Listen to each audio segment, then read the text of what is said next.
My conversation today on Inside the Wounds is with Sean Hynes. He's the guitarist of Ingested, he's a songwriter, and he's a big horror movie fanatic.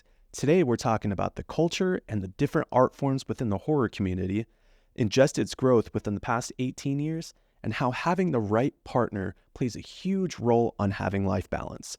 I'm Joaquin Rodriguez, and this is Inside the Wounds with Sean Hynes. Let's pretend for a second you were teaching a course at a university about touring for beginners. Yeah. What would be in your lesson plans?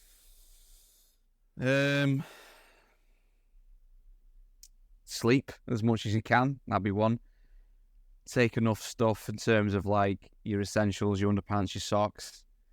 Make sure you're surrounded by people that you can tolerate, because there's nothing worse than being stuck out on the road with people that you don't like for 4 weeks or whatever. But yeah, man, learn when to take your own space. Learn when to take other people's space, because some other people might be having a bit of a time.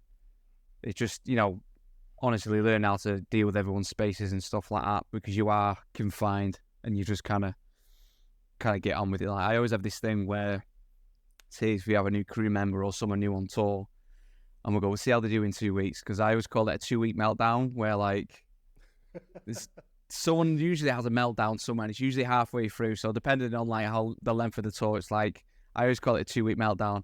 Like, we've all had them, they all happen, but once you get past that, you should be pretty good, man. Yeah, absolutely.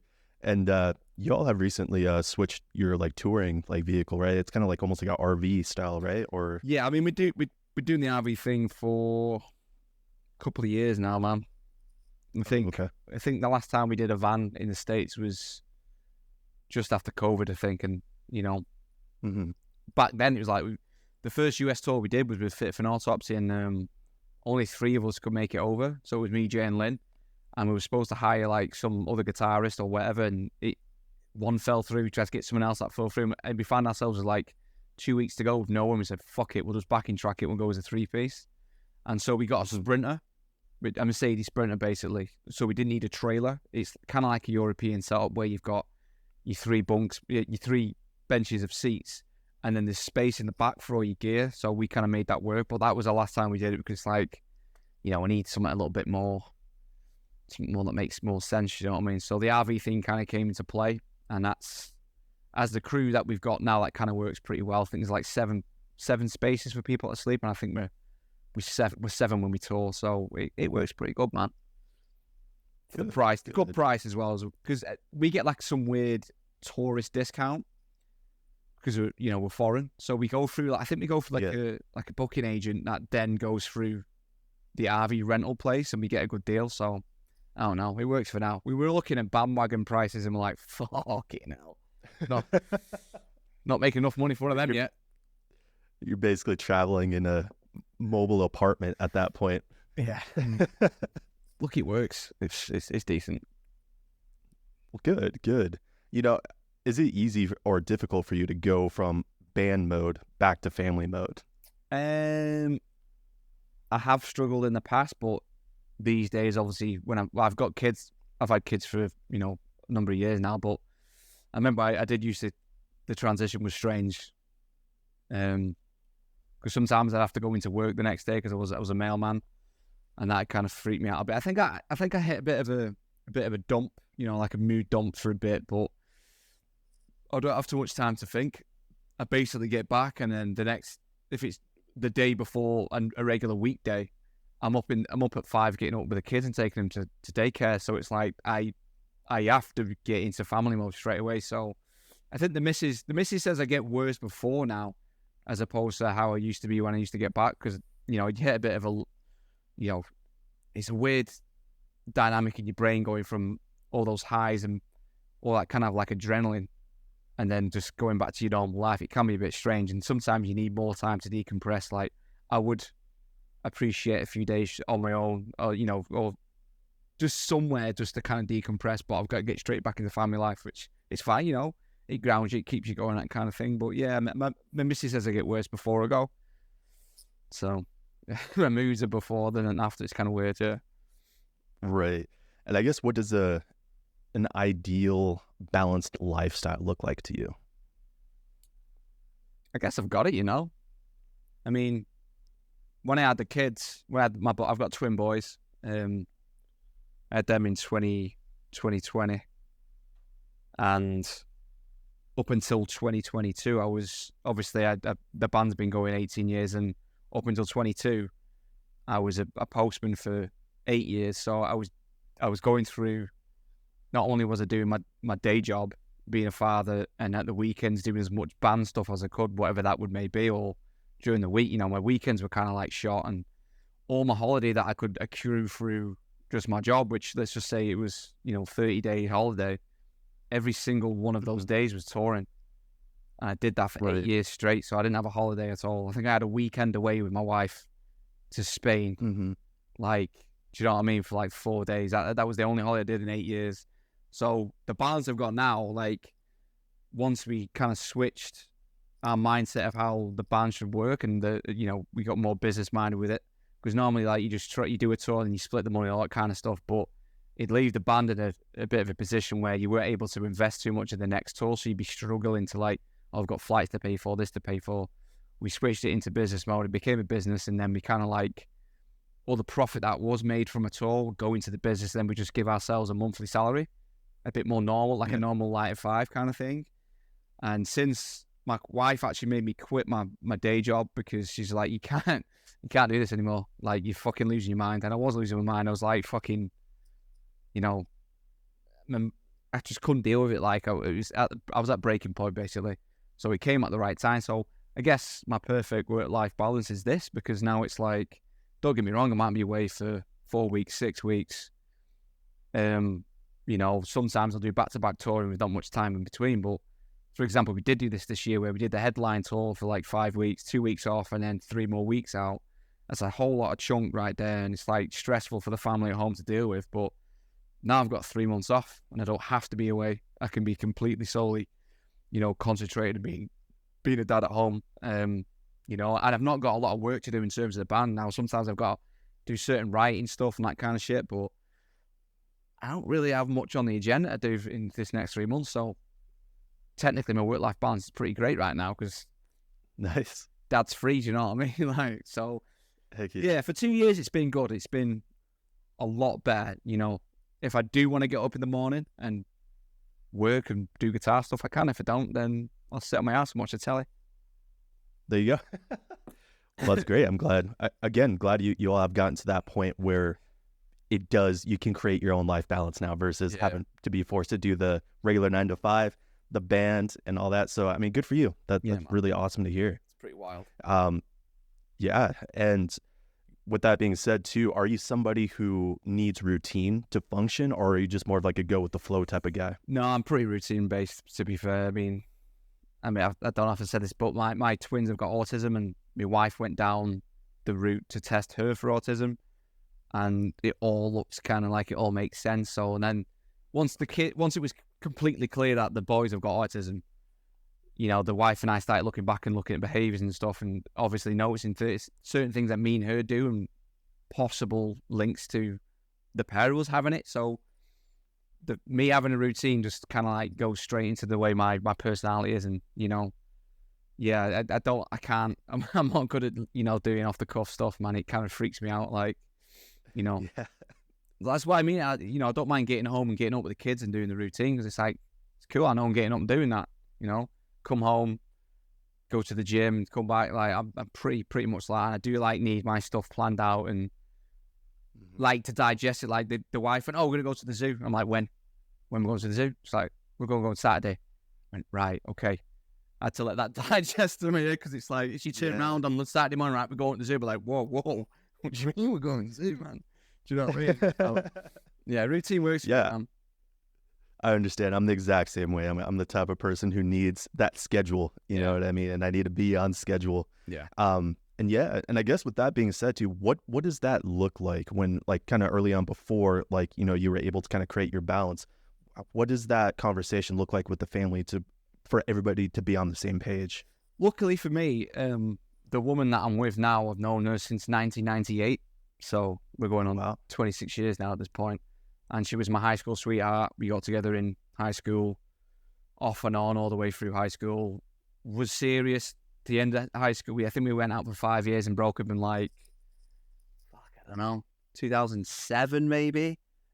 But, you know, she was there for the beginnings of me playing guitar, me sitting, you know, literally there when I was 14, 15, watching me playing, you know, start this kind of thing. And then, you know, we had a bit of time off. We broke up. She did her own thing for 10 years and all that kind of stuff. But we found ourselves coming back together. But as we came back together, that's when the band really kicked off. So, like, once that we knew what that was looking like, she came in not already knowing what the crack was. Like, this is what I'm going to do. And she had to deal with the first tour she had coming back with me was 11 weeks. So I was away for like 73 days, man. So I was like, this is it. But, you know, the trade-off was she can deal with me being in a band and, you know, she's got a daughter. So I, you know, there's big responsibilities on either side here, man. So, you know, it all kind of worked that way. But no, like I said, she's great. And that's absolutely key to being in a band and having someone that will support your shit. Do you know what I mean, man? Because she's got to pick up a lot of slack when I'm out. You know, there's 3 kids at home, 2 of them with learning difficulties. She works, she has to, because she broke up with a partner, the daughter spends time between the dad and us, and that's quite a bit of a commute in the mornings and stuff, because she still goes to school where he is. You know, she's there 50% of the time. And so what happened then is my wife kept the job up there, so she still has to commute back and forth while Ellie's in primary school and stuff. So she's got all that while I'm away. There's no one else to pick up the fucking slack. Like, she's got to do with all that stuff. So the conversation was pretty easy, really. You know, once we realised I could start making money, you know, a monthly wage and contribute to the house and stuff, and it was proven that I don't need that extra job. She went, just pick one, like, pick one and we'll deal with it. We'll do it as and when. So obviously she let me pick the one I wanted to do. So I'm lucky, you know. Yeah, absolutely. And I guess kind of just to go off that too, I mean, that's something I've always been curious about. Like, you know, I'm single. I don't have a family. I'm still kind of young. I'm 27. But when it comes to, like, whenever I get to the point where it's like, all right, like, I'm full entrepreneur, whether that's the band thing or, you know, just one of my other business ventures, I've always kind of freaked out about, okay, introducing a serious partner. What are my like? I need to make sure I'm on point on being like a good partner and doing the right thing, you know, doing my part, right? And I guess when you, because it sounds like you all got back together for a second time, right? Like, was there some things in your mind so that you're like, okay, I need to make sure I'm doing this. I know I'm super busy, but I need to make sure I'm doing this, and this to make sure I'm doing the right things in this relationship. I mean, it's all became kind of mutual, you know. I mean, all those kind of like adolescent hang-ups that you have when you're younger and that kind of like jealousy thing or that kind of shit just didn't exist when we met back up. And it was almost like we didn't even have to discuss anything. It's once we knew we were going for it again, she understood I was in a band. I knew kids were going to be on the cards as, you know, fairly soon, because, you know, she was in early 30s when she was like, right, you know, I want kids. None of us had to explain anything. It was just do your thing and do it correctly. Do you know what I mean?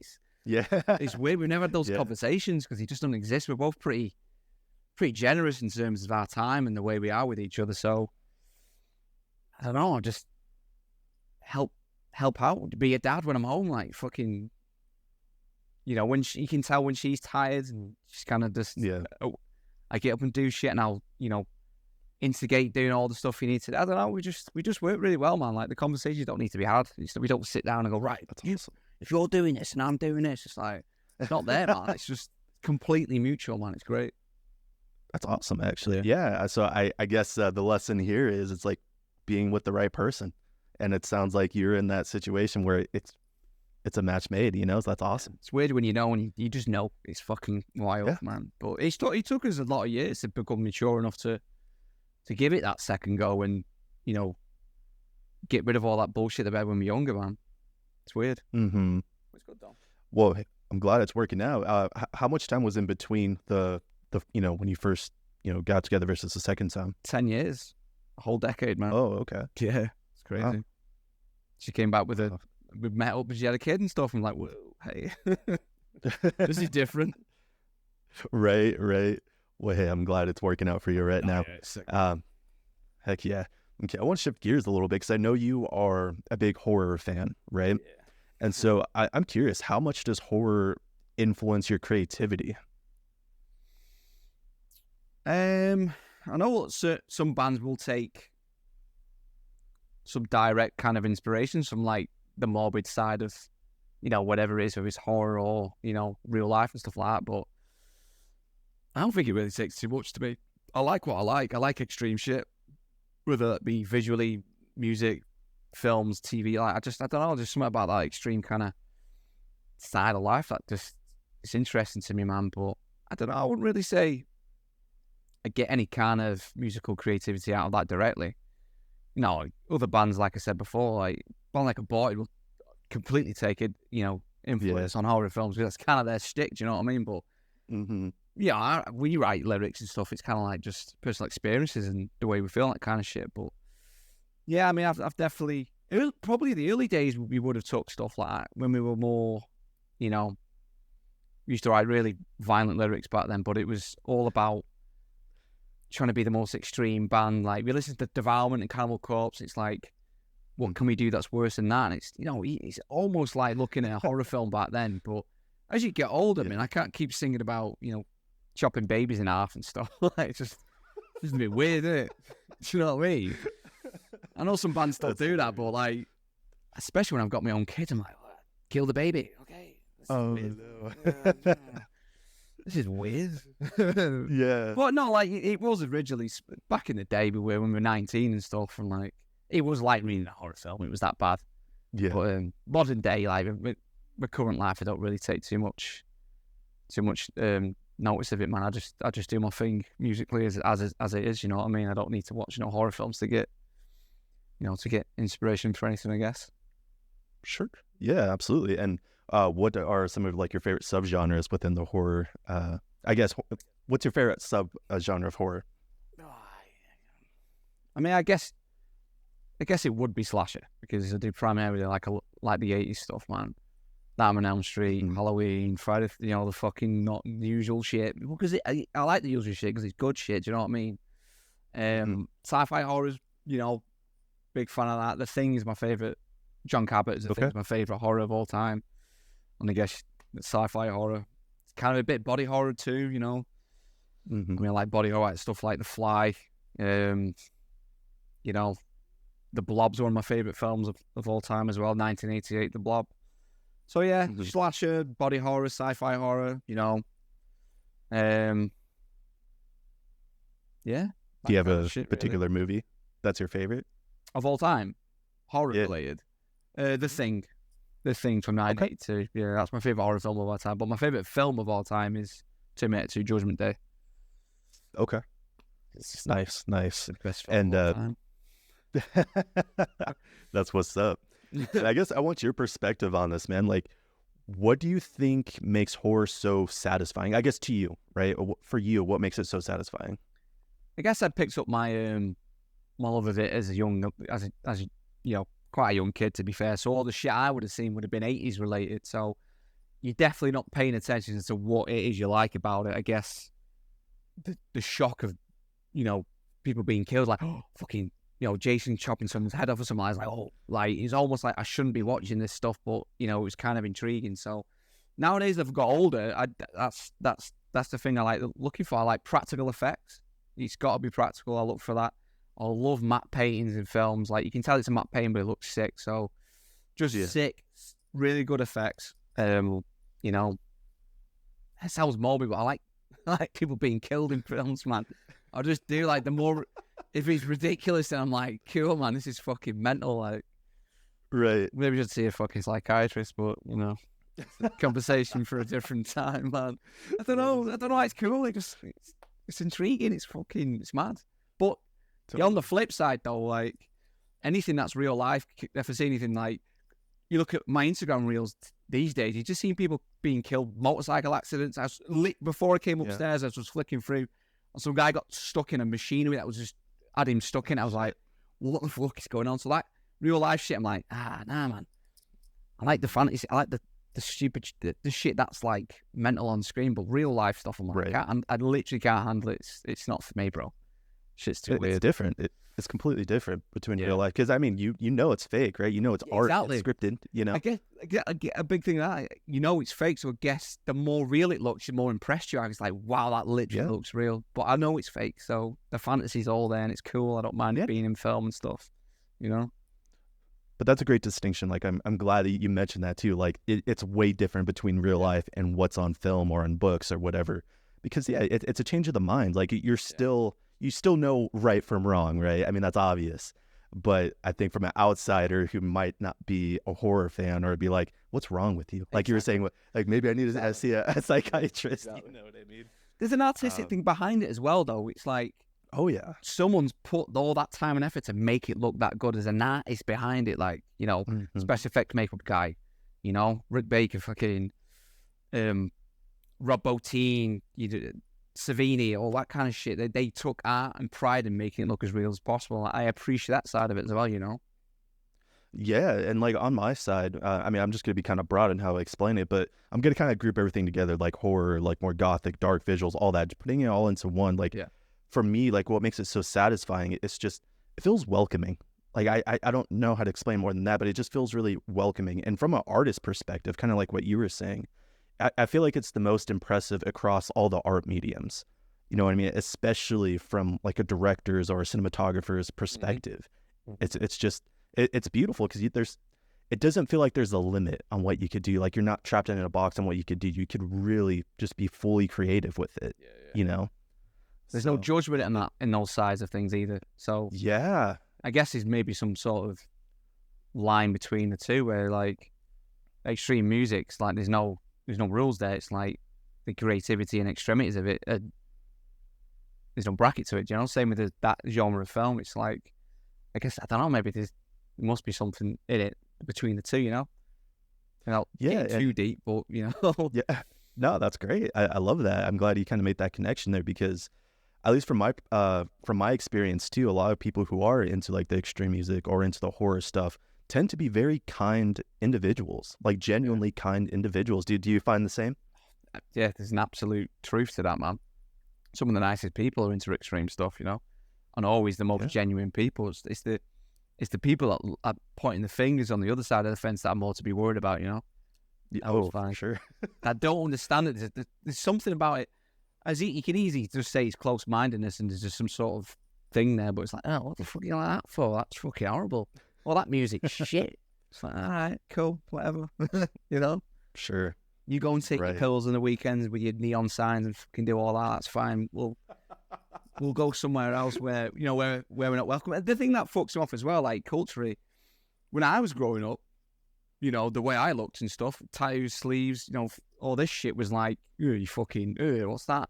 And now, like, that other side, the people that would laugh at you in high school now look like you. It's like, totally. What are we doing here, bro? Like, you used to bully me when I was in school, and now you look like me, but okay, cool, whatever, you know? Yeah, like, it's almost kind of like, this is a weird way to put it, but like a fashion statement to them, right? Yeah. Like, what's in right now. Whereas, like, for us, it's just like, dude, this is what we feel. This is what we feel like on the inside, you know what I mean? So I totally get what you're coming from there. And actually, just out of curiosity, for on the movie front, is there a movie that has really caught your attention within like the past 10 years, let's say? I mean, I struggle a little bit with modern stuff. 10 years, it's not very modern, but I'm just trying to think of experience I've had over the Upgrade. I remember watching Upgrade in the cinemas maybe 6 years ago. I fucking love that film. If you've not seen it, give that a check. That one was good. An experience I do the day. I watched The First Omen. I don't know if you're familiar with the Omen films, but yeah, the original Omen came out in like 1976 or something, somewhere about there. And you know, I'm not the biggest fan of the Omen. I like the first two. I've never checked out the third one. And I was looking at Wikipedia. Apparently, there's another one after that. I was like, okay, fuck knows. But you know, I was not going to go out my way to go and see The First Omen, which came out this year, which is a prequel to the first one. And I was expecting nothing. It came on Disney Plus, and I've got Disney Plus. I thought, I'll just put it on, whatever. And it was a great fucking time, man. So nice. I was pleasantly surprised with that one. That was fucking really good, really worth the watch. And they kind of tied it up really well to lead it into the original Omen film. Mandy, you ever seen Mandy with Nicolas Cage? It's like a visual. I know what it is. Visually, it's fucking crazy. So I was very impressed with seeing that. That was in the last decade. Yeah, that's all I got for you right now on the top of my head. I have to go through my apps and have a look. But yeah, those are the three that pop into my mind anyway. Totally. Yeah, I want to share my two favorite horror movies with you and see if you. I'm curious if you've seen them and what your thoughts are on them. Number one, The Witch. Like that's my favorite. I'm surprised you can fucking understand anything they're saying in that film. You know what I mean? They're from my end of the woods. Them, they're Yorkshire and old tongue and stuff. Like, you must watch it with subtitles. I did the first time. That's what I fucking say, man. That shit's even for me, and that's like that accent's not too far away from me, and even I still struggle fucking listening to that stuff, man. It's pretty crazy, but yeah. The Witch. I watched The Witch probably at a wrong time because it's a very arty film, and when I watched it, I didn't want an arty film. I wanted fucking, I don't know. I wanted something a bit more nonsense. I like nonsense bullshit films, you know. And I wasn't in the mood for that. And I got this arty fartsy film with a fucking, yeah. But no, I've watched it 2 or 3 times now. I watched it with a wife a couple of years ago, and I did a double screening of. I bought The Lighthouse, same director. Yeah. What's his fucking name? Eggers. So I watched The Witch and Lighthouse in the same night, and that I was in the mood for it then, and it worked really well for me. So yeah. And I guess to your point too, I think that's the reason why I like it, because it's really artsy. Because I love having a clear vision from the beginning to the end, but where to me, I feel like The Witch has some subliminal messages in there that you really have to pay attention to. Yeah, it's almost kind of like. I think it's kind of like lesson in life, you know what I mean? Yeah. People are really blinded by their beliefs that they're willing to turn on each other, you know? For sure. And I get that. I love that. I love the hidden life lessons in there. I think that's why I'm also such a totally different genre, but a huge fan of Star Wars. Like, Star Wars is one of my favorite things ever. But yeah, man. I mean, when I was a kid, that's all. I've nothing but Star Wars when I was a kid, man. It was crazy. Yeah. Hell yeah. But yeah, I think that's why I love The Witch so much. I mean, I'm also a videographer, so being able to kind of makes sense. Yeah. Yeah. So the visuals were just nice. It's a stunning looking film for sure. Yeah. So number 2, my second favorite horror movie, and I think it was probably the scariest movie I've seen. The first Sinister. Mate, funny you should say that, man, because that came out in 2011, and I hadn't seen it until about. We were in the old house, so 3 years ago, I watched it. It took me that long to see it, and you know, I'm older now, so that kind of shit it takes a lot for me to kind of feel anything, and it freaked me the fuck out. Yeah. It's funny, that's the last time I felt like your hair stand up and shit, you're like, oh, fuck. Yeah. That's the last time I felt that, but yes, that Sinister film, yeah, it's a good watch, man. Creepy yeah, I think what really makes it hit is the music. Dude, like, even if you had no visuals, just sit down like in a dark room with the music. It's like, what the fuck is about to happen right now? And I got to give like major props to the sound department on that film, because wow. Yeah, I need to revisit that. The second one's not as good. I don't know if you've seen that. I agree. Yeah, although I'll say this, there were some really creative deaths in the second one. I was like, damn, I wouldn't have thought of that. That's fucking crazy. Yeah, it's good. Yeah, the music for sure. Another film that springs to mind in terms of music. I mean, it relies heavy on jump scares and shit, but Insidious. Have you seen Insidious before? Yep. But that just like all the way through, just like, oh fuck. Do you know what I mean? Yeah, totally. Yeah. And speaking of creativity, I'm curious. Walk me through what your writing process is like with the band. It's been pretty similar for a number of years now.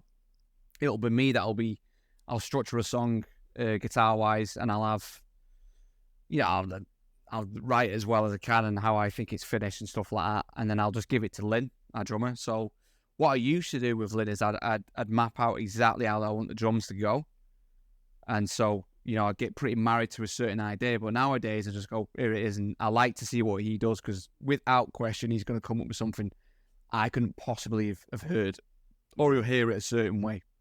But sometimes I'll go.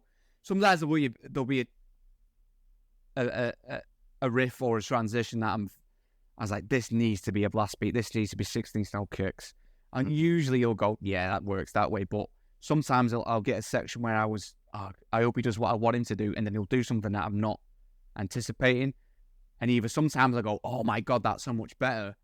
Or I'll go, oh, I don't know about that, but I'll sit back for a while and go, that's better. And I'll just let that go and go, right, that's the best way to do it. So it starts off with me. I'll structure it a certain way. I give it to Lynn. Lynn will put his stamp on it, and then we'll come together and be happy with the final product that we got. Lynn very rarely makes me switch things up in terms of structurally, because I think he just trusts the way my ear is and the way I do things. Sometimes, very, very rarely he'll come up with something that works, but he doesn't really get into the nitty gritty of the structure, so he just kind of trusts me that way. And then obviously once me and him have done that, then it gets either I'll write lyrics or Jay'll go for it. Do you know what I mean? So it's kind of always been like that for a long time, and I guess it works. Nice. And you all are kind of spread out a little bit, right, in terms of location? These days we are, yeah. I mean, me and Jay are in the same city, and Lynn's in Spain, so he's away. Yeah, I mean, I'm kind of in a similar boat too, where we're all located in Colorado, but my drummer is on all the way in the western side of Colorado. I'm all the way up north in Colorado, and so our writing sessions have always been virtual now. And what's crazy, I'm curious if you've experienced the same, but ever since we started writing virtually, it's been some of the most efficient writing sessions we've ever had versus when we were all in the same room. I can't pinpoint why that is, but I'm curious, what's your experience been from maybe writing stuff in person versus more so virtual? I mean, listen, we're old, we started in 2006, so we did write in rooms. We did write in fucking jam rooms and stuff like that. You come up with some decent ideas in jam rooms, and you'd spend a lot of time to write as a unit in a jam room. Usually our old guitar player at the time, we'd come up with stuff and then come in with it instead of us all starting from scratch. But there's the odd thing that came out of us doing a jam room session, but logistics and just the way things are these days, it ended up being the way it is. I'm guessing you're talking about you're all on Zoom or whatever it is, and you'll be talking and writing together, that kind of shit, or do you just Dropbox link, I've done this, or do you all get together at the same time and do it? It's a combination of both, because I'm the type of person too that needs to be alone to come up with some ideas. Then once I feel like it's solid enough, then I'll share it with the band. Then we kind of jump on that video chat, and from there it's kind of like, okay, I like this, let's switch it in real time, re-record it, sends, Interesting. Yeah. I think we don't do that because we've been in a band for so long. It's like we don't really need to. I don't know. I guess we trust each other's judgments and ideas that way. I mean, because I've been doing it for so long and I've been writing for so long, they just kind of let me do it and just let me get on with it, I've got such a backlog of stuff that, I don't need to do anything for the next 5 or 6 years. Literally, I've got, do you know what I mean? I've got crazy amounts of shit, because it's like we don't write. It's been a long time since we've wrote in cycles. So, for example, we'll have 6 months to write a record, and then that'll be the record. Because I've caught up so often, it's like, and it takes so long to get albums out, that I've just always kept writing, and it just keeps doing this and this and this, and I've got this much, and I got these. I've got 30 tracks and shit. It's just like, nice. It's fucking mental, man. It's crazy. All right, well, then you're probably the right person to ask about this. I'm going to ask you for some advice here. So for me, I do run into a writer's block. For example, if I finish writing a song, or when we're done working on an EP, I hit a wall hard. It takes a while for me to kind of get back, to be able to be creative again. Just for whatever reason, I just feel like I'm hitting a wall as soon as I finish a song. Yeah. I take it you're probably not like that. And I guess what's the flow for you? What's the creative flow for you? I mean, do you write in one tuning? Are you in the same tuning for everything? No. So there's 3 different tunings that we use. Drop A on 7, drop G sharp, then on the 8 we do drop F. Right. So you say, I can't help you there. I mean, my big brick You're fucked. I can't help you. My big brick wall was, we were in drop A for like 15, 16 years. Yeah. And I just needed something different. And I got the 8-string, and that opened up a whole new section of stuff. And then 2 years ago, about 2 years ago, I bought a guitar off John Gallagher from Dying Fetus, and it came in C# standard. And I was like, I'm never taking this guitar out of C#. This is what it belongs to. And I started writing in C# standard, so like more songs are flown because I'm using a completely different tuning now. So that's what's opened up the amount of material, is different applications. 8-string, standard tuning. It's completely changed everything. It's opened up a lot of different things for me creatively. In terms of trying to get you out of a hole, I don't know, man. I decided to, maybe 6 or 7 years ago, that after we did The Architect of Extinction, which was our third album, which came out in 2015, it was, the amount of riffs in that album was mind-boggling. Like, it's just riff after riff after riff. And I was like, we could, like, if we pulled it back and just looked at these riffs, we could make 3 songs out of this goddamn song. Do you know what I mean? So I started consciously, like, just winding it back and going, right, I can work on this, and I can get to this section here, this section here, then I've got this riff. So I've just kind of like kept the riff count a little bit more secluded, like, sure, not so many. I know some bands work well with, I call it riff soup, because it's just super, there's just so much riff. Like, some people work with that sporadic mental stuff, and it can create a certain feel. Like, it feels, sometimes it's more brutal, Sure. If you got into something completely, this for one bar, and it's like, it does create something like that. But I just felt, I like structuring songs a certain way. I like them to feel a certain way and sound a certain way. So I kind of brought the riff count a little back, and that helped me kind of prolong and write more songs that way, I guess. I mean, it might sound like a bit of a cheap answer and a bit of a cheap way of doing things, but I feel like my songwriting's a bit more catchy when I'm dialing it back a little bit in terms of the riff count. I agree with you. I completely agree with you. And to be fair to you, when it comes, like, the song I'm writing right now is the first 8-string song that I've ever written. I mean, I've had an 8-string for years and years, but this is just finally the time where it's, time to write an 8-string song. And I'll say this is the most technical thing I've ever written, ever. And the 8-string inspired that. And it's within the past, and within the past 5 days, I've tried to, in the process of me trying to get out of hitting that wall, I've tried a completely new approach within these 5 days. I have Guitar Pro, so there's things in my head, and like sometimes it's difficult to kind of like get it out like quick enough because my brain moves faster than my body or whatever.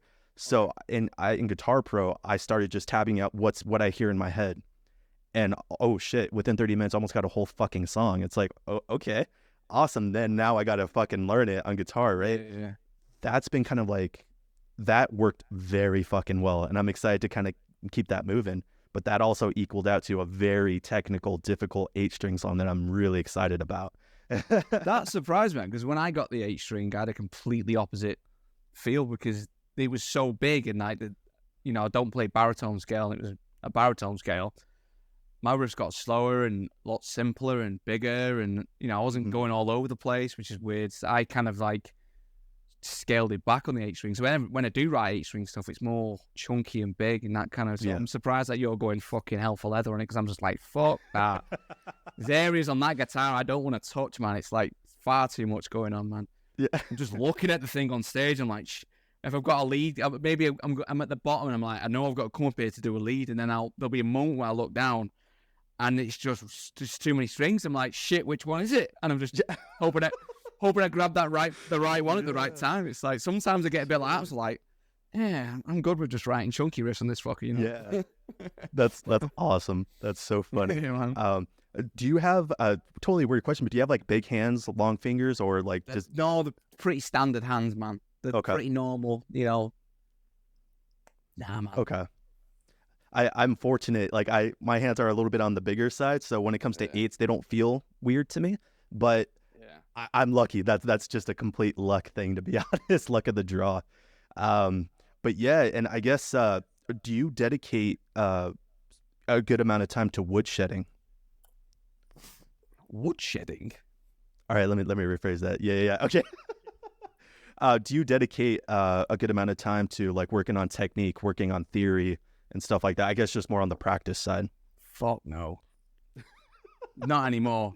Not anymore. No, it's a shame because I should be doing a lot more than I do. But when you tour around 120 days a year, playing 120 shows a year, when you've got 3 kids at home and you get off tour, I don't want to touch the fucking thing, man. I just I've got 6 of them next to me right now in my bedroom, and they've just sat there doing nothing. I don't even touch them, you know. Yeah. Before I had the kids, before I was full-time touring, I would, I'd do some technique work-based stuff, but it has been a long time since I've done anything in terms of learning new scales or working with metronomes and shit. And admittedly, I need to kick myself up the arse and get back to doing some sort of routine, and that's in regards to that. But I just need to find the inspiration and the energy to do it. I mean, since getting back off tour, I've touched my guitar once in 2 weeks. Sure. And that was just to see if I could still like. Yeah. Have I got anything? Is there anything here? Right. I've got a little bit, but it's hard for me to decide what to do. Sometimes I'll see some guy doing something on the internet, whether it's just like a 5 or 10 second lick, and then I randomly want to learn a little bit of that. And so, when we hire people to play with Ingested, like the guy we've got now, Drew, who plays in Interloper, I'm like, damn, I need to play the guitar. Oh, Andrew's with you guys now? Yeah, Andrew's with us. That's awesome. That's awesome. Man, he says he's a lead. He's a rhythm player, but he's better at leads, and he's one of the best guitarists I've had play with him. Like, maybe I do need to fucking sit down and start playing, taking this a bit more seriously. But I guess I'm inspired by a lot of people I'm surrounded by, because I mean it's moved a lot since I was a bit younger, man. When I was coming up with bands, the level of talent wasn't what it was now. It's funny when you let it slip off, you just like don't think about it for a while. Mm-hmm. It's 6 years. 6 years have gone since you were last thinking how good you were, and now you're looking around and like, oh shit. Not only am I getting older, but these kids that are 20 years younger than me are better than me. I'm like, fuck, what happens? You know what I mean? I'm like, just this old man just fading away in the corner. Like, oh god, Oh no. So I said that a couple of times. How old are you, dude? Because you said you're old multiple times within the past 50 minutes. Well, I feel I'm 38 nearly. So, bro, I'm heading towards 40. I'm heading towards 40. So, dude, you look like the same age as me, bro. So give yourself some grace there. I might look young, but I don't fucking feel it, bro. You know. Oh, but no, man. For real, I do need to start. Like, I need to do something. Definitely. I've become far too complacent over the years. Well, and honestly, the only reason why I asked that question is because, I'm not a super theory person either. Yeah. But, a lot of the people who I'm surrounded by, like, some of my mentors and stuff, like Jordan Locker is one of my main mentors. Like Jordan from Carnifex used to be in Carnifex. Yeah. So, before him, a person that I was really close to as well, that's why I kind of laughed when you said Andrew, was Miles Baker. We took Miles out one tour and I was like, holy shit. Yeah, and dude, they were really tough on me. Jordan's still really tough on me about like not being like getting out of my old habits and like really practicing like a lot of the lesson stuff that he sends me. It's like, okay, I need to be more disciplined, because I'm guilty of it too, just for sure being, but I understand it, I guess, like I understand why it's important, and I'm starting to get into it. You don't get as good as people like Miles and Jordan if you weren't disciplined and fucking played your balls off, do you know what I mean? But yeah, I was that overwhelmed of how good Miles was when he was playing with us for a tour. I was just like, I'm never going to be this good. Like, even if I started dedicating fucking hours and hours a day to get, I don't think I've even got it. What Miles has got, he's that good. Do you know that kind of shit? He's just like, there's no way I'd ever learn that shit. But I do need to like learn. He's fucking wild, bro. He is crazy. Do you know what I mean? Like, just effortlessly as well. And I just like, fuck this. You know what I mean? Funny. Yeah. But no, you're right. I do need to find something, and I do need to. I don't know, but I don't even know if I would use it for my own band. You know, I feel like the point of me playing guitar back when I was younger, the reason why I do play guitar is that I like fucking hard riffs. You know, tough sounding riffs. I was never interested in shred work and all that kind of shit. I just wanted stuff to headbang to, and it's like sometimes I'll get on top of myself because I'm usually when I'm on tour, I'm usually surrounded by some fucking players, man. It's like going out with Lorna Shaw and watching fucking Adam play. I'm just like, what the fuck? You know what I mean? Then you get in your head and go, shit, mate. I need more solos. I need to do something. But it's like that's not exactly what I was getting into. It was never really my thing. I do a few little things, but it's nothing too fucking crazy, you know. But sometimes I start thinking I should be, you know, turning it on, turning that switch on and doing more. And then other times I'm like, you know, no, fuck it. We're like a hate breed, you know, like it's fucking tough, tough riffs, man. And like I played with Hatebreed a few weeks ago, and I was like, yes, this is what I'm talking about, man. Yeah, do you know what I mean? Absolutely. So I'm in two minds all the time. Like I need to do some more shred, and like, nah, this is fine. So I don't know. Maybe I'm making excuses for my for how bone idle I am. I guess I don't know. Well, hey, ultimately, it's what makes you happy as an artist, right? I mean, it's your band, so it's really true. what you're feeling. True, yeah. Well, cool. Speaking of which, like, can you? I kind of want to switch gears a little bit here. Like, can you walk me through some milestones that you've had throughout, you know, your 18 years, like with Ingested, that you're like really proud of? Absolutely. I guess we'll call it a bucket list. Your bucket list just keeps expanding a lot. The longer you're in a band and the more things you tick off, the more you want to do. But I've had this conversation recently with other people, and even I did with my wife the other day where, what did we put on? I was listening to Cannibal Corpse in the car, and I just said to her, like, I've been on tour with Cannibal Corpse 3 times. If you'd have told me that at fucking 18, I'd have lost me fucking mind, you know what I mean? So that kind of shit.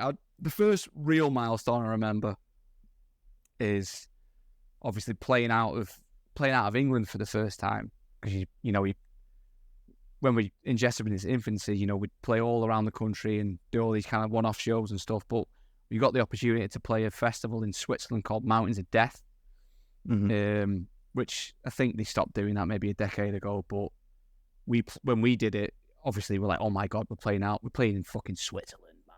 So like, obviously the first different. I mean, don't get me wrong, we played Scotland and Wales and shit, but that's still attached to us, so it didn't feel foreign. Do you know what I mean? Even though it was technically a different country. Let's forget that, but real flying out, going to a new country, that was one milestone. And we played with my favourite death metal band of all time, which is Dying for You. So I was like, fucking hell, what the hell? And we played with a band from, I don't even know where they fucking reside. Are they fucking Gorgasm? I don't know where they're from, thinking about it. They might be from Chicago, maybe, something like that. But Gorgasm were playing, I'm a big fan of Gorgasm. Another milestone, like, obviously signed to a label. For our first album, we signed to CJ Media Records, and they had distribution in the main kind of like record shop in the UK, which is H&V. I don't think you've got it over there, but H&V is like the record shop. Like that's where I shopped when I was a kid, buying records and shit like that. And weirdly enough, like, because we knew it was going to be in the shop, we had a slipcase on it. So the slipcase artwork was different to the record artwork. We had to censor it a little bit because it was pretty brutal. Had dead babies on it and stuff. Women being ripped apart by a monster. So we had to kind of put a cover on it and like hide all that shit. So we decided to put a band photo on the back of it so I could go into H&V and go, look, this is fucking me on the shelf. You know what I mean? That kind of young ego that you've got to look at me.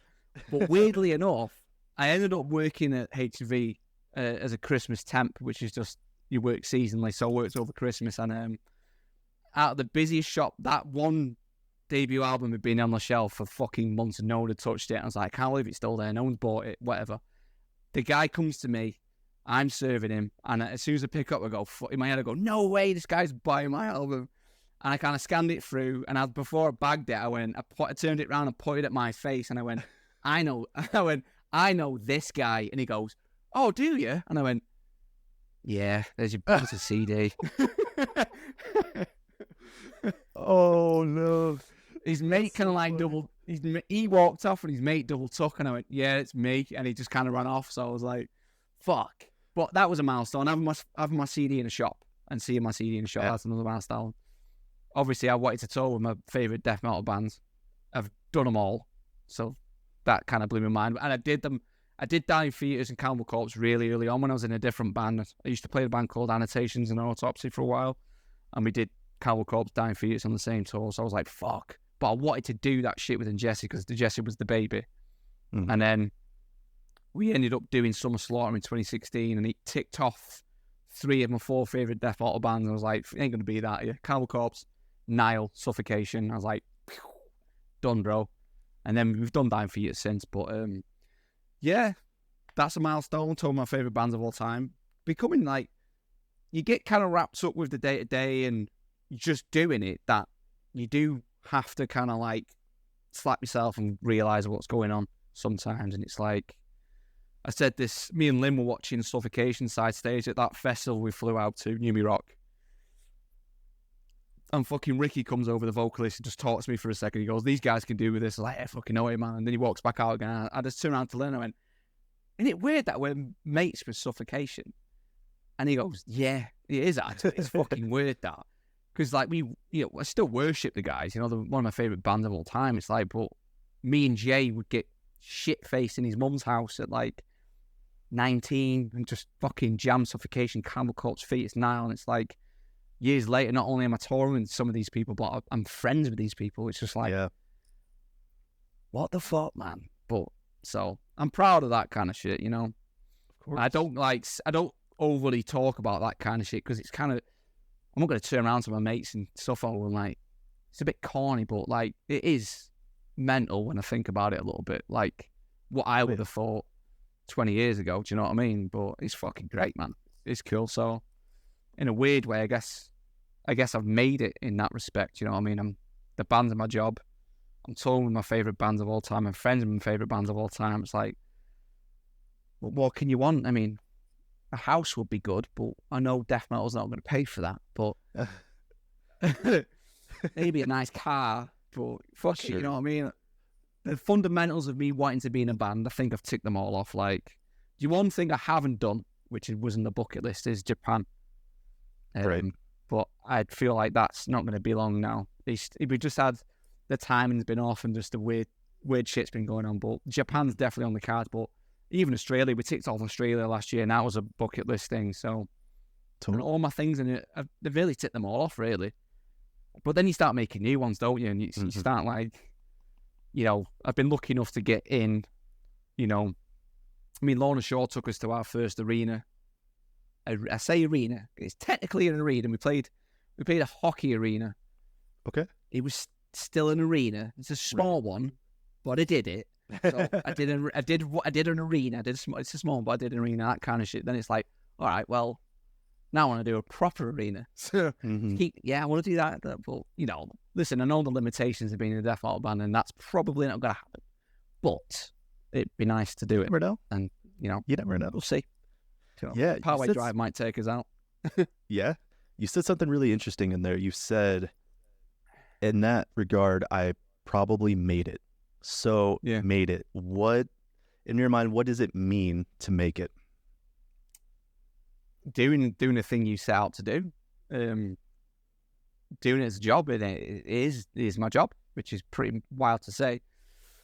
It's not like you didn't really get, you know, you watch your Pantera DVDs when you're younger. I watched Dehumanizing Process by Chimera, and they're playing with Slipknot and shit like that, and I was like, that's what I want to do. Yeah. But once I formed Ingested, I realised it's death metal and play fucking 280 blast beats. Like, you need to kind of like rein in your expectations just a little bit. So once I'd set that foundation and know exactly what type of band we are, which is a death metal band, the things we have achieved and the things that we've done, I guess we've made it. I guess that's what it looks like. You know, I'm touring around the world. We broke America a decade ago. You know, a lot of bands struggle to get over there and do it and make a go of it. We do really well in America. So I guess we've made it, right? Is that fair to say? I'm signed to I've signed to a label that's like was massive for me growing up. Signed to Metal Blade Records. That's weird. That's a fucking weird one for me. Do you know what I mean? Like you know, well, I guess I've done everything I need to do. Now it's just about sustaining it and maintaining, the business and the careers for as long as possible. Because don't know what the fucking else I'll be doing. Like, I'm not much of an entrepreneur, like you said yourself. You are a bit of one, but if I'm not playing death metal, then I'm a bit fucked. I ain't got a backup plan, which it's my own fault. Just want to play riffs. It is what it is. So, to be fair, it seems like the band is on an uphill trajectory there. So it seems so. It seems so. I mean, it's always been the same way. We've always been climbing, but it's been fucking slow, like snail's pace up. But it's not dropped. We're still going. But I wouldn't mind. I wouldn't mind this. Just a little bit of that, and then I can just give me one little bump up, and then sure, sweet. Do you know what I mean? Just a little bump up, and I'll be like, fine. But listen, we're making tracks. We're going forward. We're not going backwards. I can't complain. Yeah, of course. It builds personality, builds the character. You know what I mean? That's probably why I'm so miserable. Oh, no. No, I'm joking. That's why I'm so jaded when I'm on the road and I don't want to be on the road anymore. Built my character, broke my character down 18 years, chipping away. Yeah. Nah, it's good. I'm joking, man. No, well, it's funny because that's actually a little bit of a good segue here. Like, I understand not everything is sunshine and rainbows, right? Did you remember like any specific moments of turbulence that really tested you? And if so, how did you conquer it? Man, time on the road can be tough. I reckon, like, listen, the way the band's only felt so good the last 2 years. I mean, the 16 years prior to that, I've been it's been grueling. It's been a grind. Mm-hmm. The last 2 years have been, you know what I mean? That kind of shit. So, I can look at it and just be, obviously, we're getting older. Touring is getting harder. It's getting harder as we're getting older. We can't do it like some bands do it, and it fucking baffles me.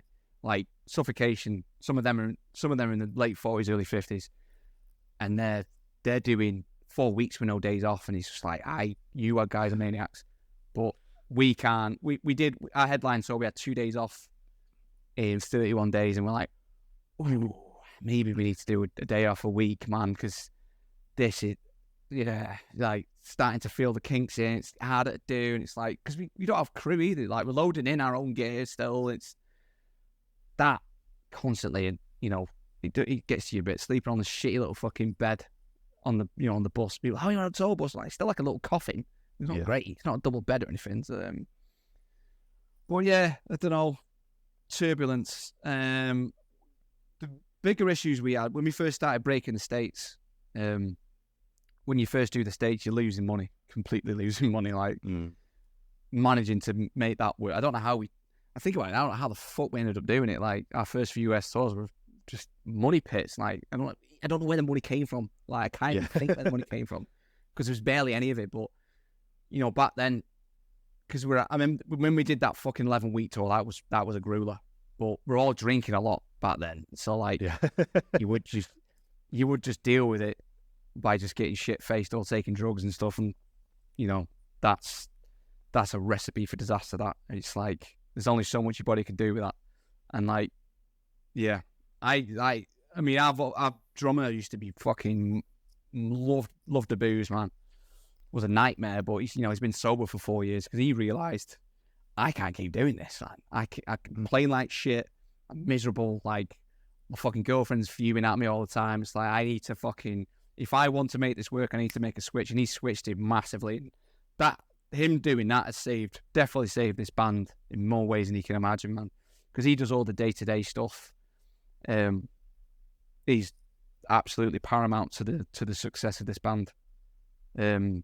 He's business-minded. He does all the accounts in terms of profit and loss for tours. Like, he's got his shit together, basically, and he makes it all work. And he does meetings all the time about the band and stuff like that. So definitely getting past that oh, we'll just deal with this tour and get drunk and all this kind of stuff. That's started to that's long behind us now, because it's just not sustainable.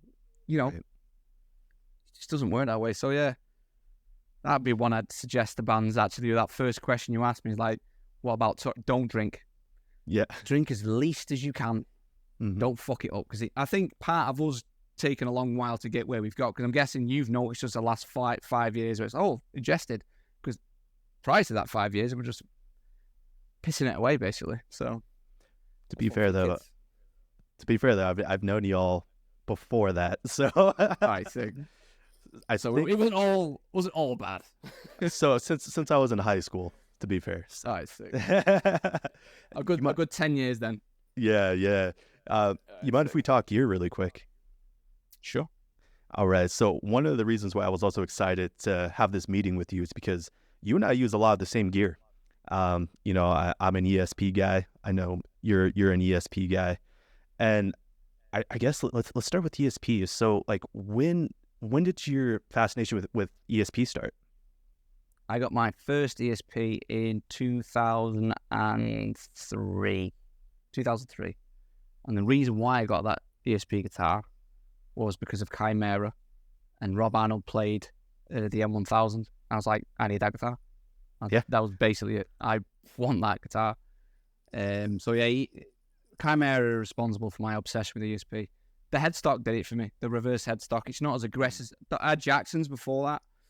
I like Jackson, but ESP was that perfect, smooth looking, straight line kind of, headstock. So ever since then, it's kind of just been it. That's been the only brand for me. And it's like, I framed it. There was a poster in a magazine that I framed 2011, and I've actually got it. Hold on, let me just grab it. Yeah.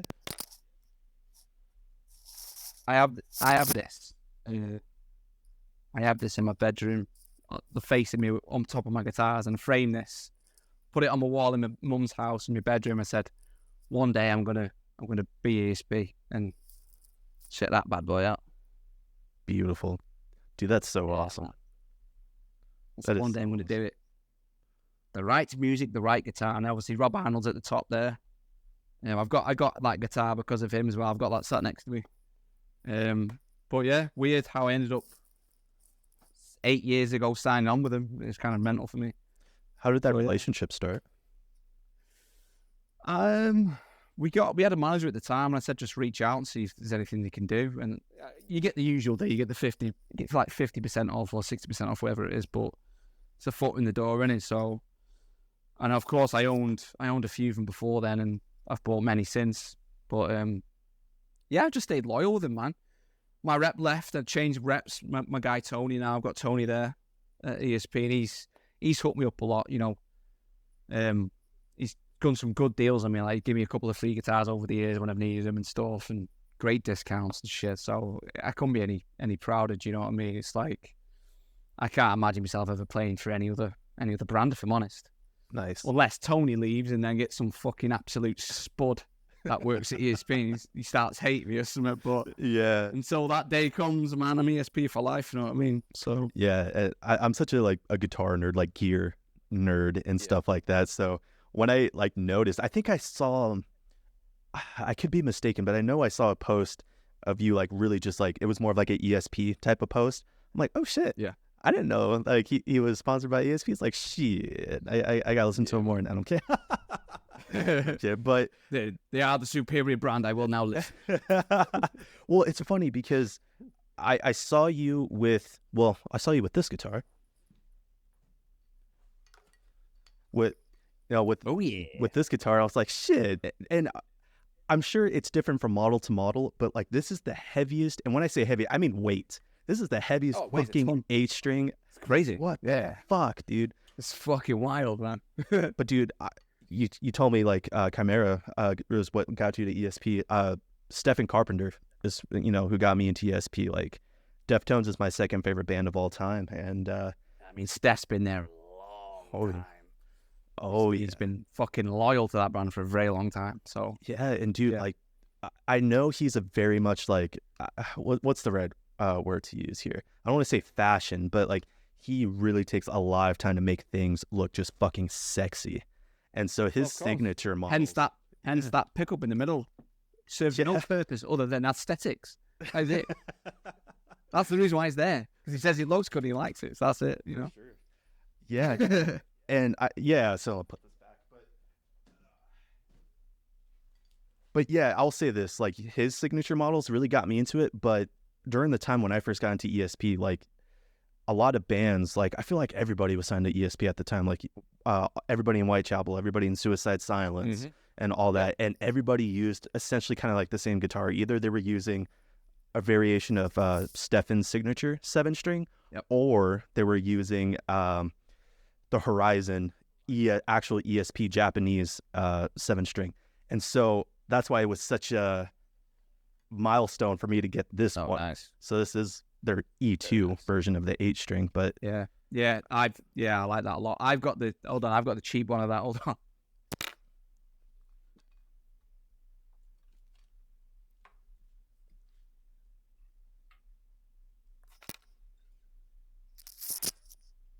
I got the budget version. His headphones back in. Is it a 1008 series? Fuck yeah, hell yeah, dude. Got an Evertune on it, but yeah, I do want that E2 you're holding. I've had my eye on that motherfucker for a while, dude. And I'll say this, man, like this guitar is actually really fucking light. So if you're performing with it, you'll be really happy because it's not going to kill your fucking back. But it's good. What's he got in there? Pickups? Has he got? Seymour Duncan Blackouts. Oh, you got Duncan Blackouts in it? Yeah. Cool. And that just came stock with it. And I love Seymour Duncan personally. I really love Seymour Duncan. Cool. But yeah, dude, if you can, dude, get your hands on one of these because it's sex. I feel like getting another red one, to be honest. Well, the Steph, because it's been really good live to me. Because that I don't like Evertune, but I got that 8-string with the Evertune simply because last time I used the red Steph in the studio, I was having some issues on the bottom E. So I got the Evertune maybe to do a record with it and see if it improved it any much. But in a live situation, man, I'm not a big fan of the Evertune. Maybe I'm just too old. My brain doesn't quite like it enough. Like, have you ever used Evertune before? I have not. So the zonage of it is mental. So obviously you can set the Evertune to like not bend, so you could do all this and it'll stay in tune. But I like it to feel as real as possible. So when I set my zones, there's like an area in between, like you can do nothing with it and it'll do fuck all. Like it'll just stay as it is. But if you take it right up to where you take it past the Evertune working, then you can make it work like a regular guitar again, where you're just using the machine heads. You get it right to that point and pull it back, and you can get the most vibrato out of it. Mm-hmm. And I like it to feel as natural as possible. I can even set it further back where the vibrato's not quite as much. But when I'm doing pinch harmonics, it's like it's not doing enough. So I set it so far fucking high that if it even gets slightly knocked in the case, it might take it past the zonage back into a regular guitar. So what happens is I'm getting on stage and I'm pulling it all the way back into the zone where it's in tune. Well, then I've got to reset the vibrato again. Interesting. It just fucking pissed me off. Like I just couldn't be bothered with it. Stiff me headed. Yeah. So that's understandable. Hip shop, please. Totally. Fuck. And so I'm also a neural DSP guy as well. Recently a neural DSP guy because I used to be an analog guy. Like I used to mainly use Orange Rock Reverbs. So I have the Orange Rock Reverb MK1, then I have an MK2, and I'm a Jim Root guy. Like Jim Root's my favorite guitar player of all time. Okay. So that's why I gravitated towards the Orange, which I love British tones. I love heavy British tones. Cool.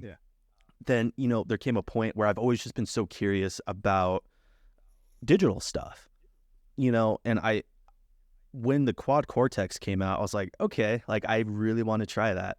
And it took a few years, but when I finally got one, I was like, holy shit. Like, yes, I'm just using this. Yep. To be fair, though. Sentiments, exactly. Yeah, to be fair, though, like, because the main tones that I'm using, like the amps that I'm using are captures. So, like, one of the main ones that I use is the Omega Obsidian. So that's one of my main dirty ones. Or I'm using, this was captured, but essentially it's a block letter 5150. Cool. But yeah, dude, like it's just crazy, the simplicity, yet like how complex you can get with it in a simple package. So I'm curious, like what are you using like within the Quad Cortex? I'm using the straight up EVH model. That's right in the red channel EVH, done, easy. Yeah. The only difference I've got is my tube scream is a capture. Okay. So when we were recording, what were we recording? Might have been Ready Gods May Tread. But we ended up capturing our engineers modded TS9, I think it was. It's like a TS9 Pro or Summit Pro, but it had a load of mad shit going on. So we captured that really heavy. So my tube scream is that capture, but the stock amp, it's a stock amp, man. You know, it's the EVH. It's that's what it is. All the captures I tried just didn't work for me, and I spent maybe 12 minutes dialing in a tone when I first got it, which was an EVH and a regular just tube screamer, like how I used to run shit live, because I used to have a 4x12 PV5150 and a Max on 808, and that was it. That was my tone forever. So like I gravitate towards that style anyway. It's so much simpler, just straight up metal. And I spent 12 minutes getting the stock tone, and then I spent about 2 hours downloading captures and fucking going round and round in circles. But I hated every single capture. Hated them. Viciously hated all of them. Viciously hated all of them. There's just not enough gain on any of them, so I was just fucking dialing the fuck out of them. And admittedly, I absolutely play live for too much gain, but I like that under my hand. It just feels better under my hand, so I have to compensate slightly. I've got to mute more strings or switch where the noise gate is. I've got like a weird one with my my Steph Carper that you've got. I have to have a completely different. I have to switch between, so I have my own tone for that particular guitar. Gotcha. And then I'll have a Fishman orientated setup and an EMG one, because the guitars I take out live all have different characteristics and just feel different. So if I was to grab my 6-string MH1000 Evertune, which has got EMG 81s in it, and put that into the Fishman one that I've got, the tone just dies. There's no mute. It's gone. So I've got to have an EMG version for that. And I found that, like, even with I've got a backup Steph Camper, which is the black old version, but I've put Fishman Moderns in it. Okay. And I still can't use that on the red the red Steph Camper models one, because his pickups are his own. Yep. I don't know what the fuck he's done to him, but they're fucking mental. Yeah. So I can only use that one capture for that, because obviously then my gain's wild, and every other one I use in the EMG channel, like, it's weird. Like I was hearing the crowd through the pickups, like they'd scream and it like come through, and like I still get some snare hits through. But what I've had to do is I'd have to remember this correctly. I've got the noise gate set up regularly in the chain for the EMG one, like you normally would. But I think I had to switch it round and put it where I do. I'd have to look at the chain, because it's been 2 years since I looked at it. But I think it's before the tube screamer, maybe. It's somewhere where it shouldn't be, and it shouldn't make sense.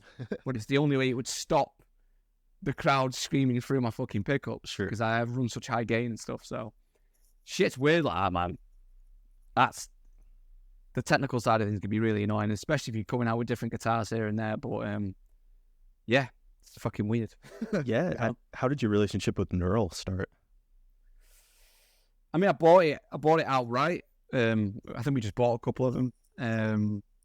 And then it's a good question. I have no idea how I ended up speaking to him. I think maybe I just got Lynn to reach out to the guy. Max, his name is. And I remember getting a call with Max, and he spoke to me. He just said, I said, look, I've got your product. We know the same people. You're cool, I'm cool. He's like, yeah, cool, whatever. Let me know if you need stuff. So I ended up getting a backup one off him for discount and stuff. But he just took a call with us, and it was cool, man. But I will say this. I was out with Lorna Shaw last year, and I blew 2 Quad Cortexes in the same gig. Just blew them. What? Fried the fuck out of them. Yeah. How did you manage to do that? Fried them. I don't know. Some weird power issue was going on. I don't know what I'd done. I'd done something with the first one, blew it. Went, fuck, maybe it's time, it's gone. And I went and got my next one, checked it, all good. Rolled up, line check before the gig. That one had gone as well. I was like, what the fuck is going on?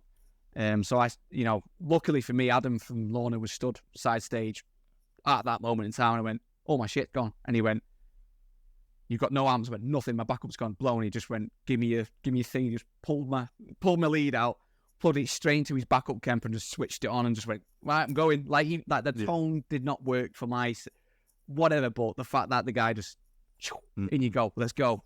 And I went. So I spent like 4 days. Luckily, because I first bought a Kemper, and the reason why I got the Kemper was because I was sick of flying out and renting gear or renting someone's head that sucked balls. So we thought, right, it's time to go digital. I can get my toes on this shit. So I started with a Kemper, but I don't know if you've had a Kemper, but for me, I'm not the smartest guy in the world. I'm not all technical minded, but that thing is it's a spaceship with shit that, mate, it just used to baffle me. Like the whole thing used to baffle me. And like the interface was tiny and it sucked. I'm like, if I didn't turn it on for a few weeks, I'd forget shit. I'm like, I hate this. So I went on tour with Kill the Lights, which is ex-members from Bullet for My Valentine. And he had it. I'd never seen a quad before. And I said, what the fuck is that? And he said, oh, me, my guitarist, running for the same one. I was like, what? What's happening? And he literally went, he came over, he showed me the interface, obviously that beautiful screen it's got, and he went, you do blup, blup, blup, blup. And I went, I can do that. This is great. So I sold the Kemper, got a quad Cortex, and the rest is history. But, yeah. Hell yeah. Sick of it. It's pretty sick. But, sorry, I keep going off on different tangents. But anyway, so I blew it. I used the Kemper. I luckily had my backup tones that I kept on a stick. Because you never know, do you? Like, it came up trumps. I was like, yes, I've got my profiles. So I ran that straight onto Lorna Shaw's rig. I had 2 shows where it was sick. I was like, sweet, it sounds fine. And then we played Helsinki, which is obviously Finland. It's where Neuro from. Yeah. And they said, right, we're going to come out with 2 brand new ones, and then we're going to take your old ones and tell you what's up with them. And I went, cool. So they just replaced my shit. And I was like, this company fucking rules. Yeah. They've pulled me out the shit. And they still not told me what was up with my last ones, but, I'm not complaining. I got 2 beautiful new Cortexes sitting in my house. So I was like, whatever, you guys rule. So yeah, they sorted me right out. So yeah. Hell yeah. Shit, that shit's sick, Sweet. Wait, I'm going to shift gears a little bit here. Kind of an interesting question, but just in general, what scares you? Death. Yeah, not existing. That one's kind of weird. My kids being ill, that scares me. Because when my kids get ill, they can't tell you what's up with them because they're autistic and they can't talk. So I'm just like the other day, they're coming into toddler age now. So like they're doing toddlery things, but you're always looking for the extra thing. It's, they're autistic, something else is going on or something's not right, but they can't tell you. But also they're still toddlers, so they're still going through the whole shit. One of my twins has started hitting himself in the head, and it's like you're thinking, right, is something wrong with his head? Has he got something wrong with him? Like, has he got headaches? So you just the problem with that, you just go completely overthinking. It's like he can't tell you what's going on, so then you start pointing out scenarios out your head, and like, I know it sounds awful, but brain tumor. Like, he keeps doing it. He's got something's going wrong with him. His eyes, his eyes are dilated. Like, you just start freaking the shout, and like, it's him being a toddler, and it's him being autistic. Like, they're hitting an age now where they're starting to develop again. They're starting to develop more. So like, it's like the body's growing, but the brain's slowly trying to keep up. And it's like he's obviously experienced some sort of developmental milestone that he's struggling with. And I think it's him. He's doing it out of frustration. So the other occasion he hits himself in the head. I think he's frustrated and all that kind of shit. So basically, yeah, my kids being ill, my kids not being right scare me. There's nothing worse than your kid being ill, man. Like, when he was about 2, we spent like 3 weeks going in and out of hospital because he just kept getting ill on top of ill. Like, it was mental what was going on with him. And obviously he still can't say what's going on, and people just, so yeah, death, my kids being ill scares me. That's probably it, man. I don't really have any phobias or anything like that. Just this losing my family is the big, you know what I mean? I know it sounds so irrational, but anything to do with my family, man. It's things are different when you've got a unit together and your family's growing and stuff like that. You know, your perspective changes a lot, and it's quite scary, man. And being a parent is pretty mental. Comes a lot of stresses. I'll tell you that, but it's totally worth it on the other side of it. But you know, yeah, those are my fears, I guess. Totally. Yeah. Flying's a bit shit. Flying? Flying's a bit shit. I don't really learn that too much, man. But yeah, you know, I shared that in common with you. The death thing, like that used to be my biggest fear. I would say like when I was like in early high school, like, you know, middle school, whatever. Yeah. But you know what's interesting that kind of got me out of that, like what totally got me to peace with it, was this is going to sound really weird, so stick with me here for a second. I got into ghost hunting because for me, like what made sense for me was I need to prove to myself in a scientific way that there is something after death. I don't even care if I know exactly what it is. You know what I mean? Like, that's not my goal, is to figure out exactly what it is. My goal is just to at least prove to myself that there is something, right? Because I've had, there's been people close to my family who have some pretty intense ghostly experiences without looking for it. And for me, it's like, all right, well, I want to go out and actually look for it. And I did that for years. Like, I started, I think, like my freshman year of high school, and I did it for years. And it wasn't for a thrill. It wasn't for like horror purposes or anything like that. It was legit to study. And I've gotten enough info to satisfy what I was looking for. It's like, okay, I got what I was looking for. I can come to peace with it now. And what's kind of ironic, it's that the craziest experience, the craziest experience I've ever had was when I wasn't looking for it. And I was like, holy shit, like, yeah, I'm good. Like, you know, like I'm satisfied in the answers, you know? So that helped me, you know? And it's I know it sounds silly, but like what kind of got me into that mind frame of like, that's what I need to do is I used to watch Ghost Adventures when I was in middle school. And my missus watches that. She loves it. Dude, it's cool. Like, obviously it's TV, right? Like they have to over exaggerate just to keep the viewership, right? I understand that. But like down in the nitty gritty, like there's, at least I could say there's some factual shit in there. So it's like I kind of took those pieces and put them into practice myself. You know what I mean? So that's a weird fun fact about me. So for anybody who's I wish I was on the same wavelength as you, man. Because I mean, I had a ghost experience when I was really young, and it freaked me out for a long time. I slept with the lights on for like 4 years and shit. Yeah, and like, I can still see the images in my head of what I saw that night. But I seem to rationalize myself, say, well, it was just your imagination, or you know, anything like that. You try and ground yourself in reality, and like you maybe, it's bullshit. You know what I mean? That kind of thing. But I mean, I guess there's nothing more frightening than not knowing if there is anything, or being too cynical with certain things. Like, I don't know. It's weird. But you think seeing something like that as a kid would make you believe in the paranormal, but I get way more cynical with it, where it's like, come on, do you know what I mean? That kind of shit. But I wish it was in your boat. I wish there was something, I had something tangible to go, should be okay when the lights go. But the truth is, I don't know what happens when the lights go, and that's what terrifies me the most. Yeah. Well, I might have to take you to a ghost hunt whenever we're together, whether it's Colorado or whatever. But cool. Let's complete opposite question. What excites you? What excites me? Watching movies excites me. Yeah.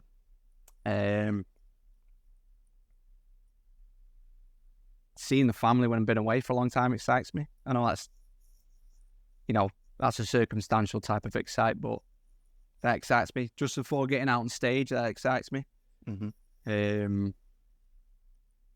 Extreme sports used to excite me when I was in my younger 20s and my teens, but ever since picking up the guitar and realising I can't break my wrist every 2 seconds, kind of like put the brakes on that for me for the foreseeable. But skateboarding used to excite me when I was younger, but I guess exciting watching a new film. I like watching films. That's kind of like what we do a lot. You know, we put the boys to bed, and then it's me and my wife, or sometimes it's me, my wife, and my daughter, and we can watch a film. And that's something that excites me. That couple of hours of family time down there, because down in my living room, it's like all my sick memorabilia is there. Like, my living room is fucking sick, and I just like being in there with my stuff and watching my films with my family. That's probably the most exciting thing for me at the moment. But bit of an old man thing to say, innit? I don't. Watching films with my wife and my kids is what's like, but that's where I am at the moment, man. You know, that's great. I got one last question for you. Many years down the road, when you finally decide to retire, how do you want people to remember you? I want people to, I guess, be legends of the game. I know that status is a hard thing to achieve, and I think the modern day death metal thing, it's always impossible to get the title of legend, because all the legends are still around. Cryptopsy, regarded as legends. Boyd, probably in that bracket. Nile, Suffocation, Cannibal Corpse, Dying Fetus, Morbid Angel, you know, Obituary. They're the legends, and they're still going, so it's hard for any other band that's not regarded in that same thing to even make an impact. But it's like, when does a band get the status? How do you get it, you know? We're 18 years in, we've got 7 albums. Like, when do we get it? Does that happen? Or will we be regarded that way once those bands retire and stop going, you know? So I'm just hoping we're spoke similarly when our time comes, that we might be put in that bracket with those bands that I look so highly towards and I call legends, because they are legends, you know? I hope that's where we're regarded. I hope we're remembered. I hope we do enough.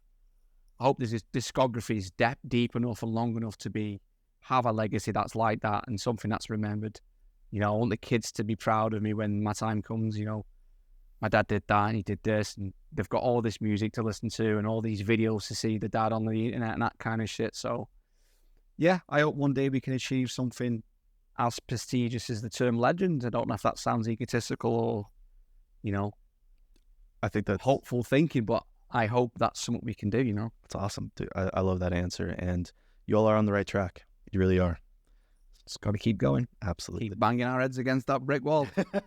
If you enjoyed this episode, please consider hitting that like and subscribe button to stay on top of new episodes of Inside the Wounds.